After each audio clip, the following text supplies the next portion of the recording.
بیویاں اب خیمے میں تھی، یزیدیوں کے لشکر سے ایک پکار آئی، فتح مبین فتح مبین۔ لوگ اپنی فتح کے جشن منانا شروع کر دیے کہ حسین کا خاتمہ ہو چکا ہے، اب یہاں پر ہمارے ساتھ مقابلہ کرنے والا کوئی باقی نہیں رہا، سب ایک کے بعد دیگرے ختم ہو چکے۔ لیکن میرے عزیزو، آج بھی میں تمہیں بتاؤں، اللہ کا فضل ہے، مولا کا کرم ہے، سید الشہداء کا یہ فیض ہے کہ بحمدہ تعالیٰ کئی سالوں سے میں ہر سال کربلا پہنچتا ہوں۔ 11ویں کے موقع پر جب ہم زیارت بغداد اور زیارت کربلا میں جاتے ہیں، میں کربلا 2 دن ٹھہرا بھی ہوں، اور ہر سال میرا معمول ہے اپنے جماعت کے ساتھ، اپنے قافلے کے ساتھ کربلا پہنچتے ہیں۔ آج کربلا کا وہ کوئی میدان وہاں نہیں، بڑی بڑی عمارتیں کھڑی ہیں پورے میدان میں، اور روضہ امام حسین جو بنا ہے، اللہ اکبر، اسے حرم حسین کہا جاتا ہے۔ دروازے تک سونے سے کلئی کیے گئے ہیں، گنبد پاک کو سونے سے رنگا گیا ہے، اور وہ حسین کا گنبد آج پورے شہر میں اجالا کر رہا ہے۔ کربلا میں ایک ہی قبر میں باقی 70 لوگ دفن ہیں، اور حسین ابن علی رضی اللہ تعالیٰ عنہ اور ننھے علی اصغر ایک قبر میں دفن ہیں، اور قریب ہی تھوڑے فاصلے پر عباس علمبردار بھی دفن ہیں۔ وہاں پر برسوں ان کی قبریں رہی، آج تو وہ روضہ حسین لاکھوں لوگوں کے جمع ہونے کا مرکز بنا ہوا ہے، لاکھوں لوگ وہاں جمع ہوتے ہیں، اور پھر روضہ حسین سے ہم سب تبرک حاصل کرتے ہیں۔ لیکن اس جنگ کا نتیجہ کیا نکلا؟ لڑے تو حسین کو ختم کرنے کے لیے، لیکن کربلا پر آج بھی حسین کا ہی قبضہ ہے۔ آج جا کر کے دیکھیں تو جگہ جگہ وہاں پر حسین کے ہی نام ہیں، ہر دکان پر امام حسین کا نام، ہر علاقے میں امام حسین کا پرچم لگا ہوا ہے، اگرچہ شیعہ لوگوں کی طرف سے ہو یا اہل بیت سے محبت کرنے والے معتدل لوگوں کی طرف سے ہو، لیکن حسین کا نام ہر کوئی وہاں پر لیتا ہے۔ تھی تو وہ زمین یزیدی لشکریوں کی، فتح تو انہیں حاصل کرنا تھا، کٹے ہوئے لاشیں تھے، وہاں پر کوئی نہیں تھا، لیکن لوگ اس وقت فتح مبین اعلان کر رہے تھے، یزیدی لشکر فتح ہو گیا۔ اے ظالموں، کہاں ہے وہ تمہاری فتح؟ 14 صدیاں گزر گئی، فتح کا جھنڈا اب بھی کربلا میں حسین کا لہرا رہا ہے۔ اور بلکہ کربلا نہیں، آج بھی ہمارے گھروں میں بچے پیدا ہوتے ہیں تو ہم میں سے آج تک کسی نے یزید نام نہیں رکھا، حسین نام رکھنے پر فخر کرتے ہیں۔ تم ڈھونڈو گے تو محلے میں کوئی نہ کوئی حسین تمہیں مل ہی جائے گا۔ لاکھوں حسین دنیا میں پیدا ہوتے رہے اور ہو رہے ہیں اور قیامت تک ہوتے رہیں گے، لیکن نہ یزید کی نسل باقی ہے، نہ ان لشکریوں کا کوئی نام لیوا باقی ہے۔ تو کیسی فتح تھی؟ وہ تم نے دنیا کے لیے لڑا تھا، اور تم مال کے لیے لڑے تھے، اور مولا حسین صرف رضائے الہی کے لیے لڑے تھے، رسول پاک کی شریعت طاہرہ کے نفاذ کے لیے لڑے تھے، اور رب تعالیٰ نے انہیں ایسی فتح عطا کی، گھر لٹ گیا الگ بات ہے، لیکن ان کے ذکر پاک سے آج لاکھوں رونے والوں کی آنکھیں نم رہتی ہیں، لاکھوں نہیں کروڑوں آنکھیں روتی ہیں مولا حسین کے لیے۔ کیا آج ہر گھر میں حسین ابن علی کا تذکرہ نہیں ہوتا؟ مائیں اپنے بچوں کو حسین کے واقعات نہیں سناتی؟ میرے عزیزو، اصل فتح تو یہ ہے جو حسین ابن علی کو حاصل کی۔ مولا حسین ابن علی رضی اللہ تعالیٰ عنہ کو جو اللہ تعالیٰ نے مقام دیا، اور اسی طرح سے ملک شام بھی ہم نے دیکھا، دمشق کے بازار جہاں مولا کو نیزوں پر لایا گیا تھا، وہاں پر معلوم کیا کہ یزید کی قبر ہے کہاں، تو لوگوں نے بتایا کہ فلاں جگہ ایک دمشق کے لوگ کوڑا کرکٹ جہاں پھینکتے ہیں، کچرا پھینکتے ہیں، اسی کچرے کے اندر کہیں اس کی قبر ہے، لیکن کوئی نشان نہیں۔ تاریخ میں ہے کہ یہ جگہ قبر یزید ہے، اس جگہ پر یزید دفن ہوا تھا، اور اسے ایک بڑی بیماری لگی تھی، اس بیماری میں وہ مرا تھا۔ تو آج تک میرے عزیزوں، یزید کی قبر کچرے میں گم ہو گئی، اور مولا حسین کی قبر لاکھوں کی ہدایت کا ذریعہ بنی ہوئی ہے، مرکز بنی ہوئی ہے۔ یہ ہے اصل فتح مبین۔ کربلا میں مولا حسین کے ساتھ جو بھی سلوک ہوا وہ غم کی داستان تو ہے، غم ہے اس لیے ہم سناتے ہیں۔ مگر میں غم کے بعد تمہیں سلانا نہیں چاہتا۔ آؤ تذکرہ امام حسین میں کربلا کے بعد کیا ہوا۔ جب سارے شہید ہو گئے، ان کی لاشوں پر گھوڑے دوڑائے گئے، تو جو لوگ قریب آبادیوں کے لوگ تھے وہ آئے، ان لاشوں کو سمیٹا، کتنوں کو تو انہوں نے دفن کیا اور مولا حسین کو دفن کیا۔ اب بیویاں خیمے میں تھیں، قیدی بنائی گئیں۔ سیدہ زینب فاطمہ زہرا کی سگی بیٹی ہیں، حسین ابن علی کی سگی بہن ہے، زوجات امام حسین ہیں، بی بی سکینہ ہیں۔ اس خیمے میں چند عورتیں رہ گئیں اور بیمار زین العابدین ہیں۔ یزیدی لشکر کی طرف سے لوگ آئے اور کہا کہ اپنے ہاتھ آگے بڑھاؤ۔ ہاتھ آگے بڑھائے گئے تو ان کو ہتھکڑیاں ڈال دی گئیں۔ رسول اللہ کے گھر والوں کو ہتھکڑیاں ڈال کر باہر نکالا گیا، خیمے اجاڑ دیے گئے۔ بعض روایات یہ بتاتی ہیں کہ خیموں میں آگ لگا دی گئی۔ جب خیمے جل گئے، شام کا وقت تھا، مغرب کے بعد یہ لٹا ہوا تاخت و تاراج قافلہ کوفہ کی طرف جا رہا تھا۔ کربلا سے اب یہ کوفہ جا رہے تھے، لیکن ظالموں نے جتنے شہید ہوئے تھے ان کے سر سنبھال کر رکھے تھے۔ امام حسین ابن علی کا سر لے لیا، عباس علمبردار کا سر لے لیا، اور علی اکبر امام قاسم کے سر کاٹ کر لے لیے۔ سارے سروں کو انہوں نے، اس لیے کہ اس وقت ثبوت پیش کرنے کے لیے سر دکھانے پڑتے تھے کہ ہم نے ان کا قتل کیا ہے، اب سروں کو انہوں نے نیزوں میں ڈال دیا اور سروں کو لے کر نیزوں سے چلنے لگے۔ یہ سفر ان کا شروع ہوا، کوفہ کی طرف چلے۔ یہاں ایک بڑی بات مجھے یاد آتی ہے، مولا حسین کی ایک کنیز تھی جس کا نام بی بی شیرین بتایا گیا ہے۔ وہ سیدہ فاطمہ زہرا رضی اللہ تعالیٰ عنہ کی بھی خدمت کر چکی ہیں۔ بی بی شیرین، اس کو حضرت امام حسین نے آزاد کر دیا تھا۔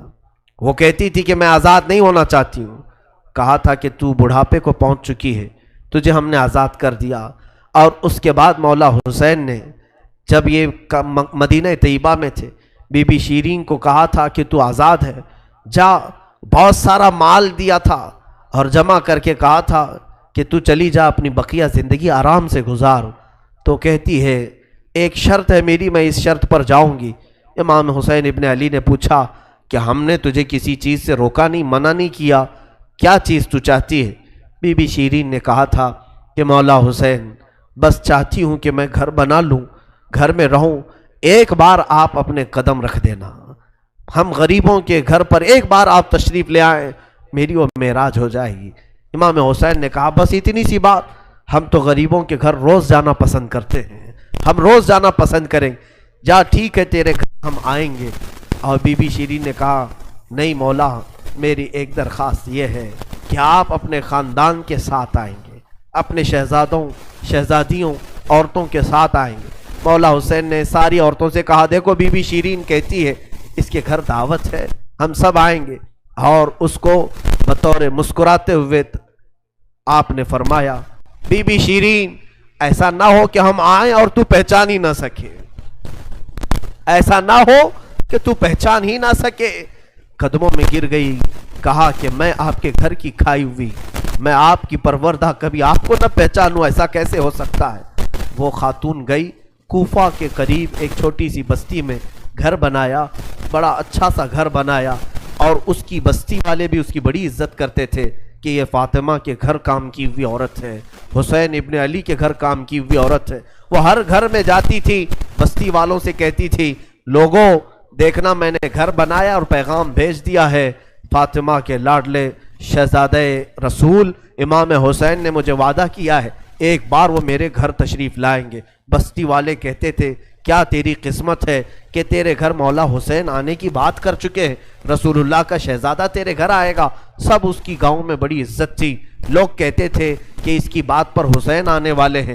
ایک بار جیسے ہی بی بی شیرین کو خبر ہوئی کہ امام حسین مدینہ سے مکہ نکل چکے ہیں اور مکہ سے کوفہ آنے والے ہیں، جیسے ہی یہ خبر ملی تو اس نے پیغام بھجوایا اور پھر اپنے گھر کو رنگ و روغن کرنا شروع کر دیا اور کمرے سجائے کہ مولا حسین کا قافلہ آ رہا ہے اور کوفہ جانے والے ہیں اور میرے گھر پر ٹھہریں گے۔ جنگ کی کوئی خبر ہی نہیں تھی، گاؤں والوں کو جیسی اطلاع ہوئی گاؤں کے سارے لوگ اس کے ساتھ مل گئے.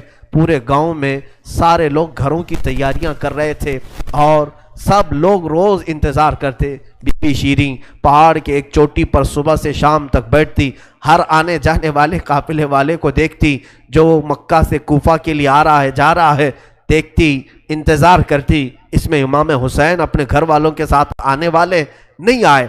کئی دن گزر گئے اور اسی زمانے میں ایک رات ایسی آئی کہ اس کے گھر ایک عورت آئی. کہا بی بی شیریں اٹھو جلدی. کہا کیا؟ کہ حاکم بصرہ ابن زیاد کا لشکر بہت بڑا لشکر ہے اور وہ لشکر باہر آیا ہوا ہے, تیرا بڑا گھر ہے, وہ چاہتے ہیں کہ آج کی رات تیرے گھر میں گزارے. کہا کون لوگ ہیں, کیوں آئے ہیں؟ کہا سنا ہے کہ ایک باغی نے بغاوت کی تھی اور اس کا سر کچل دیا گیا, اسے مار کر کے اس کا سر لایا گیا ہے اور اسی کو دمشق امیر المومنین یزید کے پاس لے جایا جا رہا ہے. بی بی شیریں نے کہا پتہ نہیں کون سا باغی تھا, کس نے بغاوت کی تھی, کس سے جنگ ہوئی تھی, خبر نہیں ہے.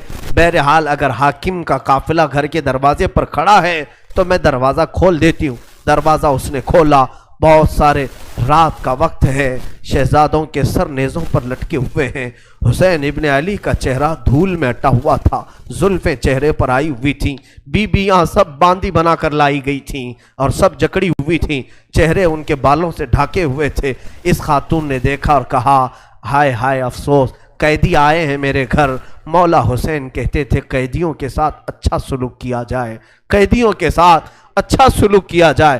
اس نے اپنے گھر میں اندر داخل کیا, جو حاکم جو اس کے سپہ سالار تھے ان سب کو اندر بلایا, رات گزارنے کا مقام دیا, جگہ دیا, اور یہ بیویوں کو صحن کے باہر ہی چھوڑ دیا گیا, ان کو اندر نہیں لایا گیا. اور اس خاتون نے کہا ان قیدیوں کو بھی تو لاؤ, میرا گھر کافی بڑا ہے, میں اندر سلا لوں گی. اسے اب تک یہ خبر نہیں تھی یہ لٹا ہوا قافلہ ہے کس کا, آخر یہ لٹا ہوا قافلہ کس کا آیا ہے. رات کے وقت اس نے کھانا بنایا, سارے فوجیوں نے کھانا کھا لیا. تو بی بی سے کہا ان قیدیوں کو کھانا مت دینا, وہ کھانے کے مستحق نہیں ہیں. اس نے چلا کر کے کہا دیکھو ہمارا دستور یہ ہے کہ میں فاطمہ کے گھر کام کر چکی ہوں, وہاں فاقے تو رکھتے تھے لوگ, گھر میں فاقہ تو ہوتا تھا, لیکن باہر آنے والے مہمان کو بھوکا نہیں رکھا جاتا. وہ چاہے قیدی ہوں, باغی ہوں, جس طرح کے ہوں, مجھ سے جو بن سکے گا میں کھلاؤں گی. اس نے کھانے بنائے اور اس کے بعد لے کر کے آئی, اور اس کے بعد کھانا جب سیدہ بی بی زینب کے پاس رکھا تو بی بی زینب نے اپنے دونوں ہاتھ دکھائے جو پیچھے بندھے ہوئے تھے. اس خاتون نے بی بی شیریں نے کھولا اور ان کے بالوں سے چہرہ ڈھکا ہوا تھا, اور اس نے کھانا پروسا کہ کھا لو بیویوں کھا لو. تو بی بی زینب نے پکار کر کے اپنے بھائی کا نام لیا, یا حسین ابن علی. تو بی بی شیریں چونک اٹھی, یہ نام تو کیوں لے رہی ہے, یہ نام تو میرے آقا کا ہے جس کی میں باندھی تھی, میں خدمت گزار تھی, یہ نام تو کیوں لے رہی ہے. بی بی زینب کہتی ہے بی بی شیریں کیا ہم نے تجھے پہچان لیا, بابا نہیں کہتے تھے کسی دن ہم گھر پر آئیں اور تو پہچان ہی نہ سکے. یہ جو اونچے نیزے پر سر دکھ رہا ہے یہ تیرے آقا مولا حسین کا سر ہے, اور یہ علی اکبر کا سر ہے, یہ قاسم کا سر ہے. بی بی زینب پکارتی گئی. بی بی شیریں نے دیکھا اور پکار کر کے کہا مولا کیسی مہمان نوازی کا وقت تم نے دیا, کیا اس طرح بھی کوئی مہمان بنتا ہے کسی کے گھر. اور یہ کہتی ہوئی غش کھا کر گر پڑی, اس پر پانی ڈالا جاتا, وہ اٹھتی پھر غش کھا جاتی, بے ہوش ہو جاتی. سچ کہا تھا مولا حسین نے, اے بی بی شیریں ہم تو وعدہ کیے ہیں آ کر رہیں گے, کہیں ایسا نہ ہو کہ تو پہچان ہی نہ سکے. سچ کہا تھا مولا حسین, آپ اس حالت میں میرے گھر آئے کہ میں پہچان نہ سکی, کیونکہ وہم و گمان میں بھی نہیں تھا کہ فاطمہ کے لاڈلے کا کٹا ہوا سر کبھی گھر آ سکتا. وہ غش کھا کر کے گر گئی. روایات میں ہے صبح جب اٹھا لوگوں نے, فوجیوں نے اٹھ کر کے دیکھا تو بی بی شیریں کا جسم ٹھنڈا پڑ چکا تھا, اس کی روح نکل چکی تھی. غم حسین میں لوگوں کی جانیں چلی گئی. یہاں آج دو آنسو ہمارے نکلتے ہیں تو لوگ ہمیں بولتے ہیں غم حسین میں لوگوں کی روح نکل گئی. جو اصلی محبت کرنے والے تھے وہ دنیا سے ہی رخصت ہو گئے.